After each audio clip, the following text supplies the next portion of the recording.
Okay, welcome to the New Agent Training Call, part of the training here at Family First Life Golden State Midwest Heartland Empowerment Continental Agencies. I'm Conrad Pulowski out of the Midwest office in Livonia, Michigan, just outside of Detroit. A little background on me for those of you who are new to Family First Life. I've been with Family First Life for 5.5 years, got an engineering background with no sales experience prior to Family First. And with the training and great mentorship here, Dominique, Roger, Sean, Mike, and all my colleagues here that I'm continuing to learn from. I hit Hall of Fame in 2017, 2018. What does Hall of Fame mean for those of you who are new? That's $400,000 in personal issue paid production.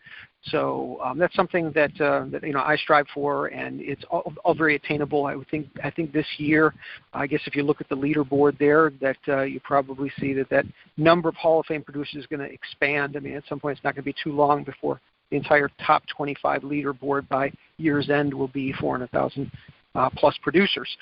So today I'm going to talk about phone script. Okay? It's going to overlap a little bit with some mindset things and maybe some schedule, but the crux of it is going to be phone script. And why is that important? Well, getting on the phone to set appointments to meet with our clients is about 80% of this business. So we have to really approach it from the right mindset from the beginning, and hopefully some of the things that I talk about today that will tell you a little bit about my journey where I started will help you if when you're as a new agent getting started, so that you can start making money right away for your family and go out there and help these families that we meet with. Our business plan here in our independent 1099 businesses, we all have a business, is to buy leads, and those leads are from people who've asked for our help. So the mindset on the phone is just that, is before I get on the phone, I know that we're dealing with a narrow portion of the population when we call a lead. Well, what is a lead? A lead is 1 to 2% of the people who actually fill out a form and mail it back, or who fill out an automated form on Facebook or on the internet, where they fill in information and click on it to send it back. That's only 1 to 2% of the population. One or two out of 100 people. So if you talk to 100 people on the street about, hey, do you need some life insurance? Will you sit down and have a conversation with me about getting life insurance for your family? Out of 100 people, probably 5 would agree to sit with you or stand with you and have a conversation about life insurance. And out of those, maybe 1 or 2 would actually agree to have an appointment with you to talk about life insurance. So rather than talk to 100 people, we cut through all that and we buy the lead. And the lead that is generated is already right at that 1 or 2 out of 100 people who will sit down and talk about life insurance. So that narrow percentage of the population have raised their hand and said, I need help with this. Maybe they're 25 years old and somebody close to them died, and their mom or dad lost their house while they were growing up because they didn't have mortgage protection. Or maybe they've managed to make it to age 55, 65, 75, 85 and don't have any or enough life insurance. And they've raised their hand and said, please help me. So from that perspective, before we pick up the phone, know that we're not cold calling. We're dialing people who've asked for our help, and we're obligated to help them. Early on, myself and I know Dom and Sean Mike, I learned it from both of them, took that lead or took a stack of leads, and we stand in the mirror and look at that lead and say, in Kant, this person has asked for my help. I'm assigned to protect their family. So that's it. It brings a reality to that piece of paper and that name on that piece of paper that'll help you with that mindset. Before picking up the phone, in my mind, before you pick up that phone, make sure that your mindset is positive. And one of the best things that you can say is, everybody's going to pick up the phone. And it's amazing that if before you sit down to dial, you tell yourself that in your mind or aloud, everybody's going to pick up the phone. You'll be amazed at what you can manifest in terms of the result. Also, the mindset of developing the habit of getting good at getting on the phone. Whether you're new and you have all these things swirling through your head that you're overthinking, like myself, I'm an engineer, so I tend to overthink, and that made it harder for me to initially just pick up the phone and start dialing, and still does. I think that I've got to know everything. At the beginning, I thought I had to know everything about every product before I could pick up the phone and dial. But that's often the biggest struggle. Once we pick up that phone, which in our mind we've made heavy, if we've procrastinated it, is once we pick it up and we start dialing, it's so much lighter. So if we develop that habit of getting good at getting on the phone when it's time for us to dial, then we've really gone half the battle right there. If I'm not doing that part of the job well, just the getting good at picking up the phone part, it's because I'm finding other things to put off dialing. I mean, I don't know that I like dialing. When I get into it, I do, but that first part is hard, and so I'm doing things like getting up and going and getting a cup of coffee or a snack, or paying a bill that could be paid at 5 o'clock in the morning or at 10 o'clock at night rather than during my dial session, or walking over to somebody and making a conversation. All these things are these things that put off picking up the phone. But once I actually do pick up the phone and make that first couple of dials, it gets so much easier. So just have that awareness to develop that habit of putting those distractions aside that we create.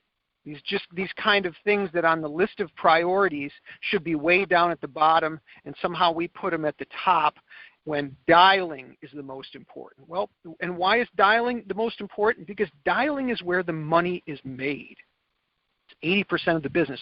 We can't sit down with people to have a conversation about life insurance and get their family protected until we make that appointment. So it's 80% of the business. Early on,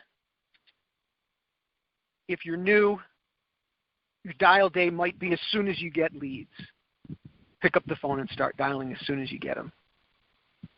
Eventually, when we treat this like a business, this opportunity here at Family First, we'll have an automatic steady flow of leads, because that's what keeps the wheels of our business going.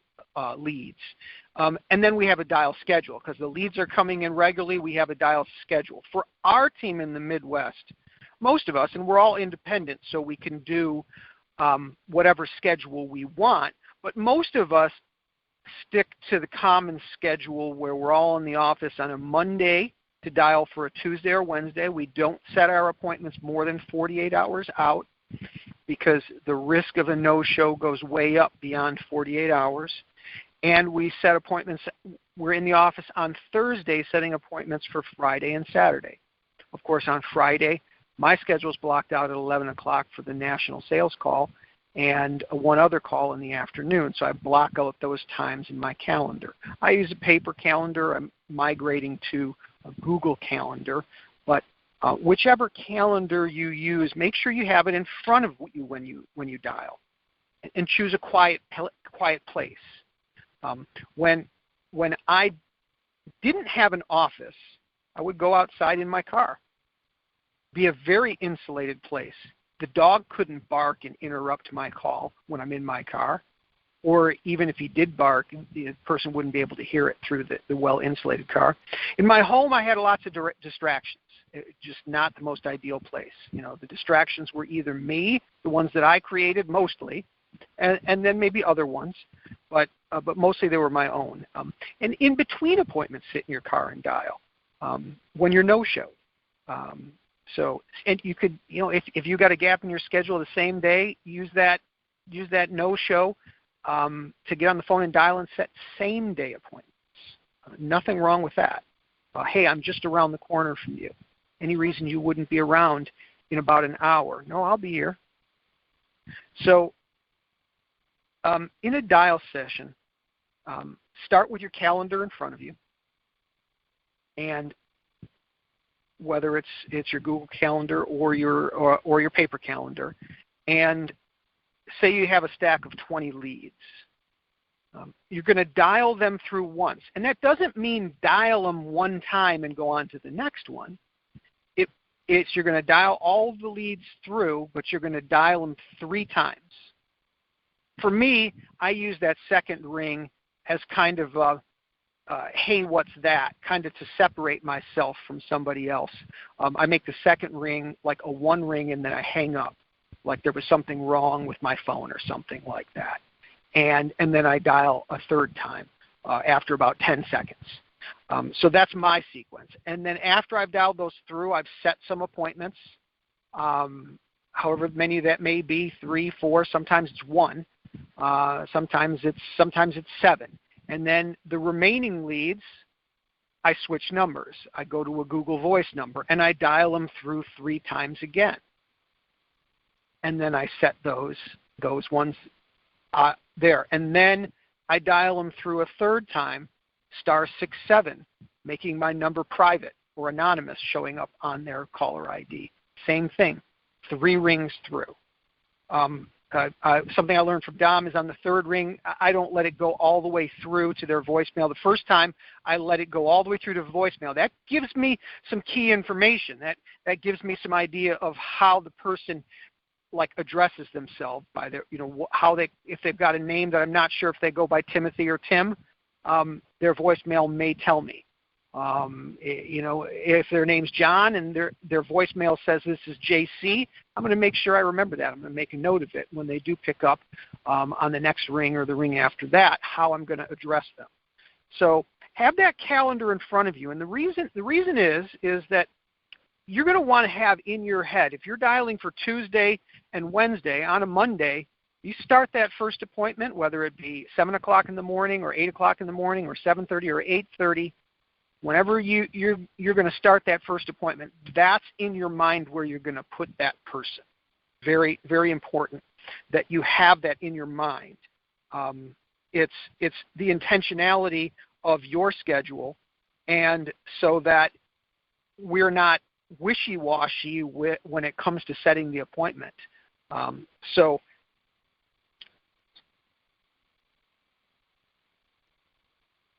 one of the things early on for new people is, well, what do I say? Well, there are a bunch of different scripts. You can get scripts from any of the Facebook lead vendors, your manager. FFL Go has scripts. There are scripts on the Family First Life CRM. When you go to buy Second Chance leads, the top heading, there'll be scripts on how to dial expiration and second chance mortgage protection leads. So I think you don't want to read off of the script, but it is, I believe, a great idea, and you do what works for you. That's the great thing here at Family First Life. You do what works for you. When you listen to people here dial at FFL, nobody sounds the same. But it's worthwhile, I thought, and maybe what worked for me will work for you, is to memorize a script or two. And not so much that you want to sound like that every time or exactly like that script like a robot, but it'll give you the confidence to at least know what to say next. You'll never or you won't always have an answer for everything that comes up, but at least you'll have the confidence of knowing the body of it, and then you can adjust it to make it yours. So grab a few scripts early on. I don't think it's that difficult to run through and repeat a script 30 times before you dial when you're new to the business. That gives you kind of a roadmap, kind of a bullet point outline in your head how it's to go. But you're going to develop it to make it your own, and not to be robotic. We want to separate ourselves from being a telemarketer. Okay, so everybody sounds different on the phone, but there are some basic commonalities to what we all do. And one of the main things that we do is we maintain control on the phone. Well, and why is that important? I think you can look at it a couple different ways. I know you can. And one of the ways I look at it, that maintaining control is that our clients who filled out a form and who've asked for help are subconsciously looking for somebody strong to come help them with their problem. And if we relinquish control on the phone during the telephone set, we let them know that they think we're not the strong person to come help them with their problem. I'll mention this a little bit later when I break down my appointment set, a sample of my appointment set. But and then in the first 7 seconds of the call, we want to convey or separate ourselves from that telemarketer that I mentioned earlier. So 3 of the things that we do in that first 7 seconds is we address them by their first name. No Mr., Mrs., Sir, Ma'am. You know, that's something that maybe a police officer does or a telemarketer. Intuitively, we all maybe want to be polite, but that doesn't serve these responders who've asked for our help very well. If we address them that way, we want to be in control and familiar and sound not like a telemarketer. So we call them by Jane or John or CJ or JC. Whatever their name is, whatever they go by. And you want to identify in that first 7 seconds that you're local. I say, Conrad, I'm the local guy. Or I say I'm the local field underwriter. I'm local, identify. Here in Livonia. I'm the local guy here in Livonia. And I'm getting back to you. So about that form, about that post you responded to. So in that first seconds, it's John, I'm local, getting back to you about this. So all of that puts them at ease and lets them know that we're not a telemarketer. And generally we do it without allowing them the chance to respond except after we say their first name with a question mark at the end. So another thing that will help you is to keep your questions to be closed-ended questions with answers that we're in control of. A yes or no response is about all that they can give. Asking questions at the beginning like, John, how are you doing today? Well, that's very telemarketing, very open-ended, and buckle up because you've just been kind of singled out as sounding like a telemarketer, and they're going to say, who's this? We're not very good, or just buckle up because they're just going to give you a litany of things that you have no control over. So another thing that I like to maintain control of by not giving an open-ended question is, personally for me, I'm not a fan of asking folks if they remember filling out the form. Again, here at FFL, there are a lot of people who do have success with that.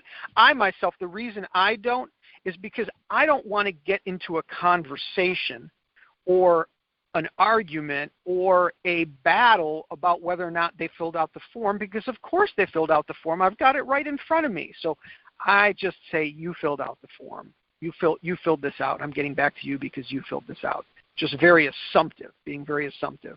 And I use tie downs in my appointment set. I reiterate the time and the day. Have them grab a pen, because they'll be more inclined to do something for you in the house, like grab their driver's license or their meds or their voided check if they've done something for you already on the phone. So it's kind of a setup.